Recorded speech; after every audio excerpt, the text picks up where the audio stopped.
Gênesis capítulo 43, verso 26. Eu vou ler do verso 26 ao verso 34. A Bíblia diz assim: quando José chegou, eles o presentearam com o que tinham trazido e curvaram-se diante dele até o chão. Ele lhes perguntou como passavam e disse em seguida: como vai o pai de vocês? O homem idoso de quem me falaram ainda está vivo?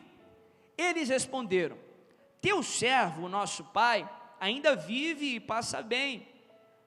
E se curvaram para prestar-lhe honra. Olhando ao redor e vendo o seu irmão Benjamim, filho de sua mãe, José perguntou: é esse o irmão caçula de quem me falaram? E acrescentou: Deus lhe conceda graça, meu filho.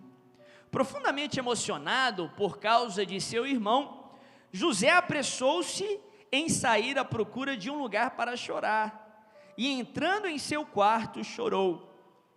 Depois de lavar o rosto, saiu e, controlando-se, disse: sirvam a comida. Serviram a ele em separado dos seus irmãos e também dos egípcios que comiam com ele, porque os egípcios não podiam comer com os hebreus, pois isso era sacrilégio para eles. Seus irmãos foram colocados à mesa perante ele por ordem de idade, do mais velho ao mais moço, e olhavam perplexos uns para os outros. Então lhe serviram da comida da mesa de José, e a porção de Benjamim era 5 vezes maior que a dos outros, e eles festejaram e beberam à vontade. Quero compartilhar um pouco essa manhã sobre a história desses dois homens de Deus, o relacionamento deles, o que eles representavam. Esses eram Benjamim e José. A Bíblia nos ensina que os dois eram filhos de Jacó. Para quem não se lembra da história, Jacó, que era filho de Isaac e neto de Abraão, que lá na frente tem o seu nome mudado de Jacó para Israel, e através dos seus 12 filhos, através dos seus filhos, Deus literalmente constitui a nação de Israel. Por isso que a nação de Israel chama Israel. A Bíblia fala que Jacó teve 2 esposas, e através delas e de suas servas, ele teve esses 12 filhos homens e uma filha mulher. Uma das esposas de Jacó, ou de Israel, chamava-se Raquel, e a Bíblia fala que ele amava Raquel. Raquel era sua esposa preferida. Só que a Bíblia fala que Raquel não podia ter filhos, ao passo que Lia, a outra esposa, tinha filhos. E depois de algum tempo, depois de clamor, depois de oração, a Bíblia fala que Deus atende o clamor de Raquel e ela gera um filho, que se chama José. O filho mais novo até então, da esposa preferida, aquele que foi desejado, aquele que foi ansiado, planejado. A Bíblia fala que Jacó trata ele com um tratamento diferente, trata ele com favor, trata ele melhor do que tratava os outros irmãos. Isso gerou um distúrbio na família, o que é de praxe em todas as ocasiões que acontece algo parecido, favoritismo. Isso não é o normal do Senhor e as consequências são geradas. A Bíblia fala que por causa de todo esse ciúme, por causa de toda essa situação, os irmãos de José o invejavam, tratavam ele rispidamente. A Bíblia fala que tinha um fator espiritual, uma promessa do Senhor. Era José que carregaria aí o legado de Jacó, era José que seria através dele também estabelecida aí o propósito do Senhor para aquela nação, para aquela geração naquele momento. E a Bíblia fala que José recebeu sonhos do Senhor, acumulado com esse tratamento diferente que ele recebia do seu pai, esse favoritismo do seu pai. Quando ele tinha 17 anos de idade, os seus irmãos o jogaram dentro de um poço, venderam ele para uma nação estrangeira, a nação dos midianitas, descendentes de Ismael, e inventam uma história cabeluda aí para o seu pai, dizendo que o seu filho preferido, José, tinha morrido.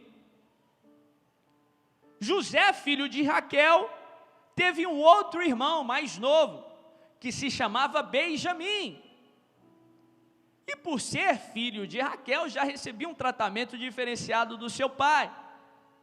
Depois ainda que José morreu aos olhos do seu pai, pelo menos foi essa a história que Jacó acreditou, Benjamim tinha um espaço ainda mais forte no coração do seu pai.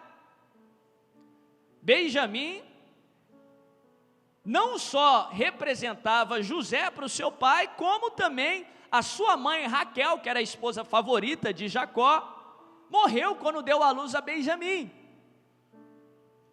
E por isso, Jacó tinha uma forte ligação e não abria mão de Benjamim por nada. Depois que José é vendido como escravo, a Bíblia fala que ele passa 13 anos por maus bocados. Para quem não se lembra da história, a Bíblia fala que ele literalmente é vendido como escravo, ele é acusado injustamente, acusado de estupro, uma acusação que naqueles tempos já era trágica, resultaria em pena de morte. E ele passa por tudo aquilo, ele é jogado na prisão, humilhado, rejeitado, as pessoas esquecem dele. Mas durante esses 13 anos, passando muitos momentos difíceis, passando muitos momentos de humilhação, como eu citei até aqui, a Bíblia fala que mesmo assim, a boa mão do Senhor era com ele, e ele permaneceu de pé. As adversidades vinham e ele prevalecia contra uma, contra outra adversidade, porque a boa mão do Senhor era com ele. Eu não sei qual o nível de adversidade você está enfrentando, se são adversidades cruéis como essas que José passou, mas deixa eu te dar uma notícia, talvez foi essa a razão que o Espírito Santo te trouxe aqui nessa manhã, para lhe lembrar que a boa mão do Senhor está com você, é por você, e vai fazer com que você permaneça em pé, que você prevaleça diante dessa adversidade. A Bíblia fala que 13 anos depois, através de um agir milagroso, José, ele é estabelecido numa posição de muita honra na nação do Egito, uma nação distante, de escravo, prisioneiro, rejeitado. Agora ele é colocado na segunda posição de maior autoridade no Egito, só estava abaixo de Faraó. Ele que era o administrador, ele que era o CEO, ele que era o primeiro-ministro da nação toda do Egito, ele que saiu lá de baixo, Deus colocou ele numa posição alta, uma posição de influência, uma posição de honra. Fazendo de uma longa história curta, a Bíblia fala que José revela alguns sonhos que Faraó teve. Nesses sonhos que Faraó teve, que eram sonhos proféticos, sonhos que diziam de algo que estava para acontecer, José é usado pelo Senhor para revelar a Faraó que toda a terra, todo aquele mundo conhecido daquele tempo, passariam primeiro por 7 anos de muita fartura, de muita comida, de muita colheita, de muita abundância. Mas esses 7 anos de fartura seriam acompanhados, seriam seguidos por 7 anos de muita escassez, de muita fome, de muita miséria. E o Espírito Santo unge José para dar uma estratégia. O Espírito Santo, ele unge José para dar a Faraó uma direção do que deveria ser feito. E ele fala para Faraó: aproveita esses 7 anos de fartura e faça um estoque de alimento, um estoque de mantimento. Se prepare para o dia mau, se prepare para os 7 anos de escassez, porque não só você vai ter alimento nos 7 anos de fartura, como no tempo de escassez, o Egito e os egípcios terão mantimento, e terão ainda uma oportunidade de negócio. Vocês poderão ter o mantimento, o alimento, e vender esse mantimento para nações estrangeiras, prosperando ainda mais e aumentando a influência e o poder político que o Egito tinha naquele momento. E a Bíblia fala que Deus coloca José para gerenciar tudo aquilo para Faraó. Vocês se lembram, haviam passado 13 anos que José, com 17 anos, tinha sido rejeitado e vendido pelos seus irmãos. 13 anos que ele não ouvia nenhuma notícia dos seus irmãos, e consequentemente 13 anos que o seu pai, Jacó, pensava que ele tinha morrido, e de uma maneira trágica. Depois desses 13 anos, passam 7 anos de fartura, que José serviu a Faraó, estocando todos aqueles alimentos, todo aquele mantimento. E aí começam os 7 anos de seca, de dificuldade, de miséria. E a Bíblia fala que nações do mundo todo, do mundo conhecido da época, vinham até o Egito para comprar mantimento, para comprar alimento. A fome foi tão grande, a seca foi tão grande, que ela chegou lá em Canaã, aonde Jacó ou Israel habitava com seus 12 filhos e suas famílias, com seus 11 filhos agora. E a Bíblia fala que a fome foi tão severa, que eles começaram a procurar por uma solução, e ficaram sabendo que no Egito havia mantimento, que no Egito havia alimento, porque José estava ali, e a boa mão do Senhor estava com José. E onde a boa mão do Senhor está, ainda que haja fome e miséria em outros lugares, aonde a mão do Senhor opera, há mantimento, há provisão e há prosperidade em nome de Jesus. E os irmãos de José vão até o Egito para comprar para si mantimento, para sobreviverem àquela situação. Quando eles chegam ali, havia se passado aí um pouco mais de 20 anos, que nem José via os seus irmãos, nem os irmãos viam a ele. José, que ali era um garoto de 17 anos, mimado pelo seu pai, favorecido diante de todas as situações, agora já era um homem formado com muita experiência vinda do sofrimento, que é talvez a melhor escola que nós aprendemos na palavra de Deus, sim. É no sofrimento, na tribulação, que o caráter de Deus é forjado em nossas vidas, o caráter de Cristo. Um pouco mais de 20 anos, eles chegam ali e se deparam com José. Agora ali um maioral no Egito, uma autoridade, falando a língua local sem sotaque, não falando a língua dos hebreus, dos judeus. Quando eles chegam ali, vê aquele homem, aquela autoridade, o que acontece? Eles não reconhecem José, mas José reconhece eles.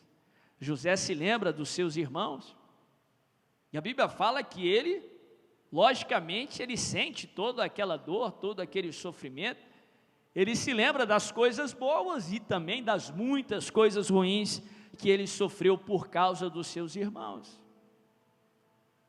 A Bíblia fala que José olha para os seus irmãos e percebe que todos estavam ali, exceto por Benjamim, exceto pelo seu irmão mais novo, da mesma mãe. O que José provavelmente pensou? Eles deram um fim na minha vida e provavelmente deram um fim na vida do meu irmão mais novo. E ele começa a perguntar algumas coisas para saber primeiro se o pai dele estava vivo, E se o irmão dele mais novo, Benjamim, também estava vivo?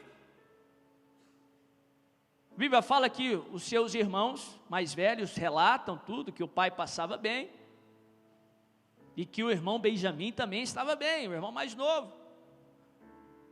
Só que, em outras palavras, o seu pai não permitia que ele saísse de casa, que ele fizesse viagens como essas. A Bíblia fala que ele recebe o dinheiro dos seus irmãos, passa o alimento, mas não revela para eles quem ele é. Mas ele manipula a situação de uma forma para que os seus irmãos fossem obrigados a trazerem Benjamim para que ele pudesse ver. Talvez para que pudesse ter uma prova que ele realmente estava vivo. A Bíblia fala que os irmãos dele saem com o alimento. No meio do caminho eles percebem que o dinheiro que eles tinham trago para comprar os alimentos estavam na sacola de alimentos. Ficaram com medo, pensaram que talvez por uma coincidência, talvez por um erro humano, José e Faraó agora estavam pensando que eles tinham roubado o alimento. Eles voltam ali para dar alguma satisfação. José manipula a situação de uma forma, ele pega para si um dos 11 irmãos e aprisiona e dá um decreto: vocês só compram o alimento agora se trazerem Benjamim, o irmão mais novo que vocês afirmam que tem. Eles chegam até Jacó, viajam ali alguns dias de viagem, dá essa notícia. Jacó fica apavorado, se entristece. Eu já perdi José, agora perdi um outro filho que está prisioneiro lá, Simão, e agora quer roubar de mim Benjamim? Não vou deixar isso acontecer. Dias se passam, talvez até um ano. A fome se torna ainda mais severa, a dificuldade aumenta, um abismo gera outro abismo, o problema se agrava, de tal maneira que os irmãos de José, os filhos de Jacó, chegam para o seu pai e dizem: olha, nós precisamos fazer alguma coisa, senão todos nós vamos perecer, senão todos nós vamos morrer. Os seus netos, os seus bisnetos, a nação de Israel, a nação de Deus vai perecer. E por fim Jacó se vê obrigado a liberar Benjamim para ir ter com eles. Aí nós entramos no texto que acabamos de ler. A Bíblia fala aí, talvez, já aí no terceiro, no quarto ano de fome, de escassez, eles chegam até o Egito, eles chegam até José, trazendo consigo Benjamim. A Bíblia fala que José vê, reconhece, você vê no texto, a Bíblia é clara, até nos detalhes, ele olha em redor, e ele percebe Benjamim, e ele diz: é você, o irmão mais novo, que eles me falaram? Ele diz: a graça de Deus esteja sobre você, meu filho. A Bíblia fala que ele manda os seus servos, ainda sem se revelar aos irmãos, para a sua própria casa, para a casa ali do estadista, para a casa de José, e a Bíblia fala que coloca aí os irmãos na ordem do mais velho ao mais novo, coloca Benjamim ali, o mais novinho, e dá um banquete a eles, dá um alimento a eles, não um banquete que eles estavam acostumados lá em Canaã, não um banquete que as nações vizinhas e amigas do Egito recebiam, mas um banquete real, um banquete que José tinha direito. Separa os egípcios dos hebreus, porque os egípcios consideravam os hebreus impuros, e dá aquele banquete. Mas tem um detalhe no texto que eu acho muito importante frisar: para todos eles dão em ordem ali de idade, do mais velho ao mais novo, mas o mais novo, não por coincidência, a Bíblia fala que José dá uma porção diferenciada. Fala comigo, porção diferenciada. Mais uma vez, porção diferenciada. Ele dá 5 vezes mais. Interessante que quando nós estudamos a vida de Benjamim e de José, nós aprendemos algumas lições sobre como experimentar essa porção diferenciada em nossas vidas, sobre como experimentar como José e Benjamim experimentaram de seu pai um favor diferenciado. Aqui nesse texto nós aprendemos algumas características de Deus, algumas características inerentes à essência daquilo que Deus é, do próprio Deus, que são fundamentais na vida cristã, são fundamentais para que você viva aquilo que Ele te criou para viver, para que você tenha essa vida que nós temos falado, essa vida plena, essa vida em abundância, que não tem ausência de problemas, mas que nós experimentamos apesar dos problemas. Eu quero compartilhar algumas lições rapidamente no tempo que me resta. Primeira lição, se você está anotando, anote, se não, escreve aí na tua mente e no teu coração. O seu futuro será conforme as suas palavras. O seu futuro será conforme as suas palavras. Futuro distante e futuro próximo. A sua semana vai ser conforme as suas palavras. A sua segunda-feira será conforme a sua palavra. Se você declarar que vai ser mais uma segunda-feira, que segunda-feira é difícil, amanhã vai ser mais uma segunda-feira e vai ser um dia difícil. O seu futuro é conforme as suas palavras. A Bíblia fala que morte e vida estão no poder do quê? Da língua. Se você quer experimentar vida e bênção, ou maldição e morte. Interessante que tem um detalhe na história.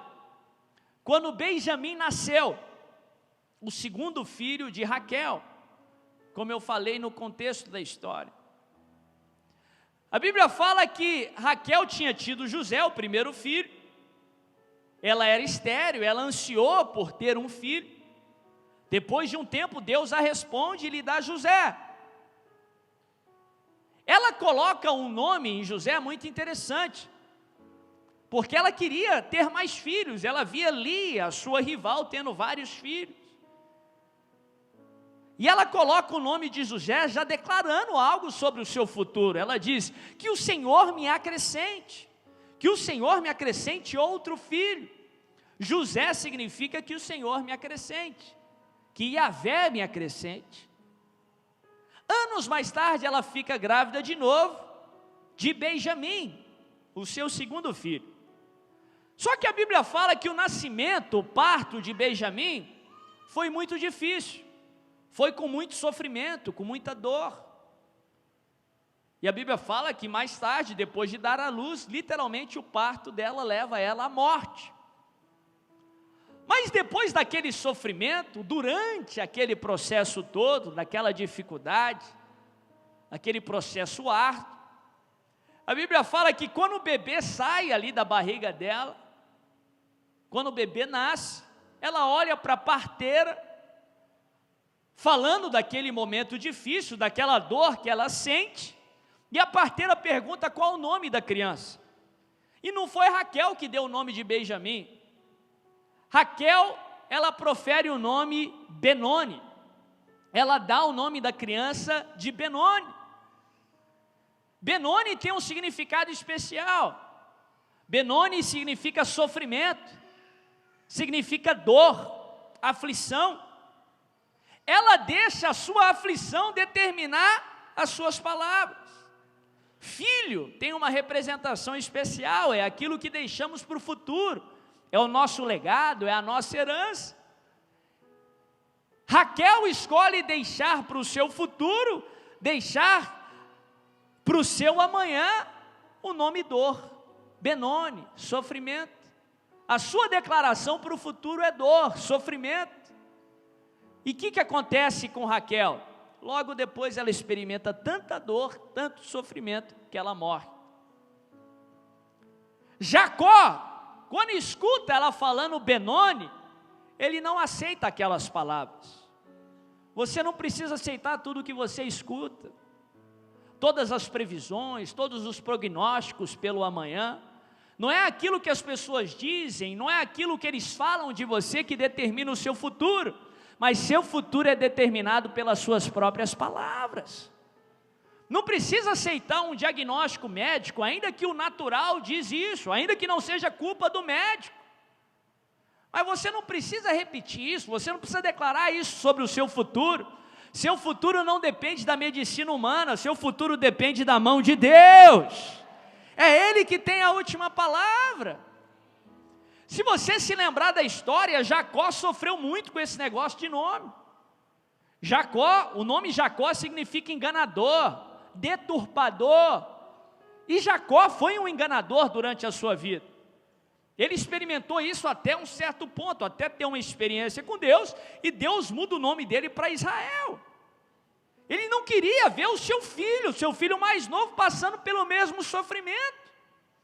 Por isso que ao invés de declarar Benoni, ao invés de dar o nome de Benoni, ele fala não, Benoni não, ele vai se chamar Benjamim. Fala comigo, Benjamim. Mais uma vez, Benjamim. Benjamim também tem um significado profético especial. Benjamim significa filho da minha destra, filho da direita. Alguns estudiosos afirmam que na localidade que ele estava, Canaã ficava à sua direita. Por isso que, de acordo com muitos estudiosos, você vai ver isso até em algumas traduções, Benjamim significa filho da promessa.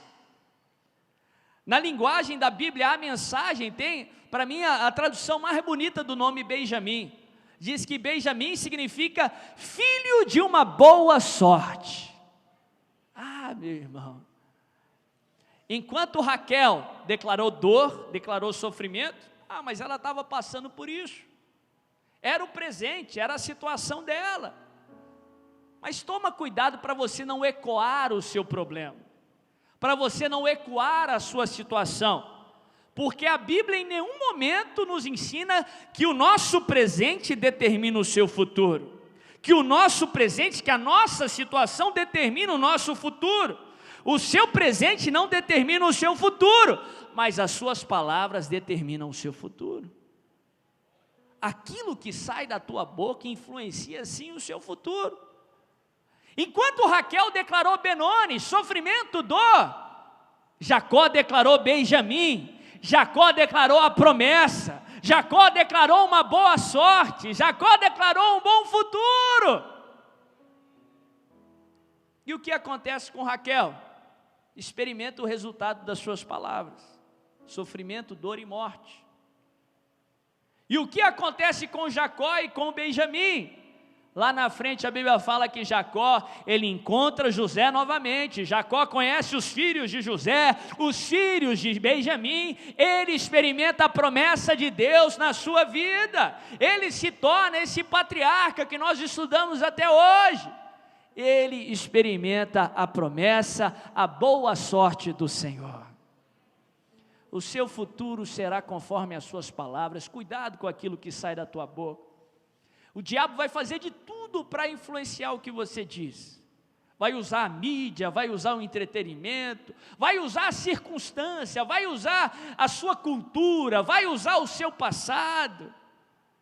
Mas não ecoe o seu problema, não declare aquilo que o inimigo quer que você declare, não declare Benoni sobre o seu futuro, mas declare a promessa, declare um bom futuro, declare Benjamim em nome de Jesus.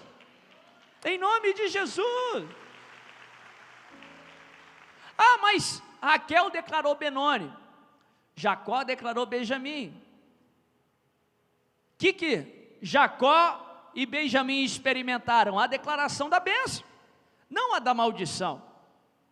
Sabe por quê? A bênção do Senhor vence a maldição do diabo. Se alguém derramou alguma palavra maldita sobre a sua vida, sobre o seu futuro, se algum adversário, algum inimigo, Se algum ente querido, alguém da sua família, declarou que você não ia dar em nada, declarou que você não tinha futuro, declarou uma palavra de maldição, libera a bênção do Senhor sobre você, libera a bênção que Jesus conquistou na cruz sobre o seu futuro, porque a bênção dele vence a maldição desse mundo, em nome de Jesus. Declare uma palavra de bênção, diz assim: essa vai ser minha semana, essa vai ser a melhor semana da minha vida. Levanta a tua mão, profetiza isso, diz assim: essa vai ser a minha semana, essa vai ser a melhor semana da minha vida. Aleluia, se você crê nisso, diz amém.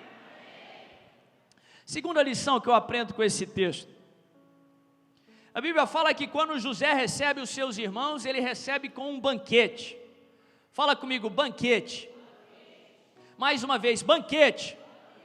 Segunda lição, Deus tem banquete para os seus.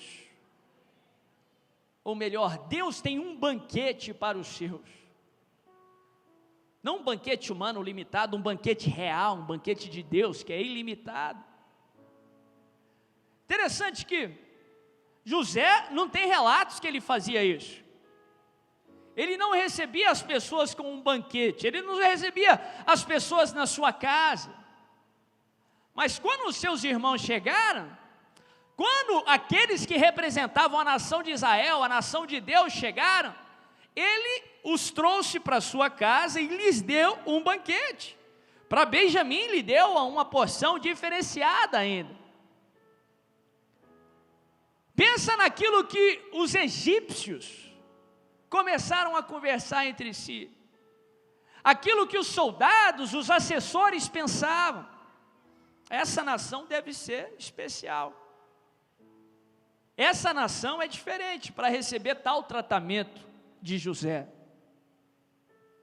Da mesma forma, aprendemos na palavra de Deus que aquilo que faz diferença entre as pessoas que servem a Deus e não servem, aquilo que faz diferença entre a nação de Deus e aqueles que não são, é o agir de Deus em suas vidas, é o banquete do Senhor nas suas vidas, é a bênção de Deus na tua vida, que vai fazer diferença entre aquele que serve e aquele que não serve, aquele que é filho de Deus e aquele que ainda não é.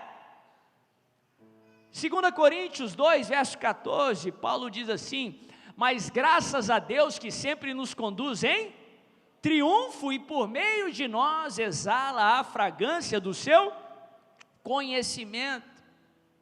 Em outras palavras, é a vitória do Senhor em nossas vidas, é o agir de Deus em nossas vidas, é o banquete do Rei em nossas vidas, que exala a fragrância do conhecimento de Deus, que faz com que os egípcios, que aqueles que estão lá fora vejam: Deus, ele é cheiroso, Deus, ele é atrativo. Em outras palavras, vale a pena servir a Deus.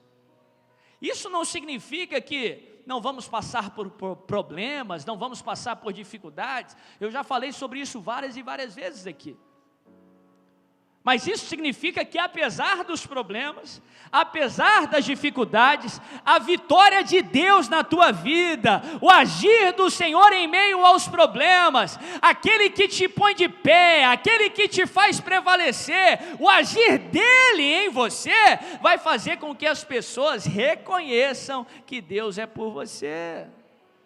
Vai fazer diferença entre aquele que serve a Deus e o que não serve. Deus tem banquete para os seus, Deus tem fartura, Deus tem abundância. Interessante naquele texto em que Jesus ele cura aquela mulher sírio-fenícia, e ela fala até uma frase bonita, se humilhando diante do Senhor. Ela diz: Senhor, até os cachorrinhos comem das migalhas que caem da mesa dos seus donos. Jesus ele dá uma resposta para ela que para alguns foi uma resposta ríspida, dizendo assim: mulher, é necessário que os filhos comam até se fartar, e depois o que sobrar vai para os cachorrinhos. Poderia pegar esse texto como muitos para estudar aí o porquê disso, e as migalhas que caem da mesa dos senhores, mas eu quero frisar só essa primeira parte de Jesus: é necessário que os filhos comam até se fartar. Sabe o que Deus tem para a tua semana, meu irmão? Ele tem fartura para você. Ele quer que você coma até se fartar. Ele quer derramar fartura na sua saúde, na sua alma. Ele quer derramar fartura nos seus negócios, na sua casa, no seu lar. Deus tem fartura para você. Deus tem fartura. E por último, eu vou encerrar. Deus tem uma porção diferenciada para você. A Bíblia fala que José ele separa os seus irmãos por ordem de idade, do mais velho ao mais moço. Por que isso? Tem uma representatividade. Aqui nós temos dois conceitos que na Bíblia é explorado de capa a capa: a lei e a graça. Pela lei, o irmão mais velho tinha direito a mais, uma porção dobrada. Pela lei, ou melhor, pelo mérito, deveria se dar àquele que mais merece, e depois o que menos merece. Mas José, ele inverte a ordem. Ele separa os irmãos do mais velho ao mais moço, mas Benjamim, o mais jovem, ele dá uma porção diferenciada, ele dá 5 vezes mais.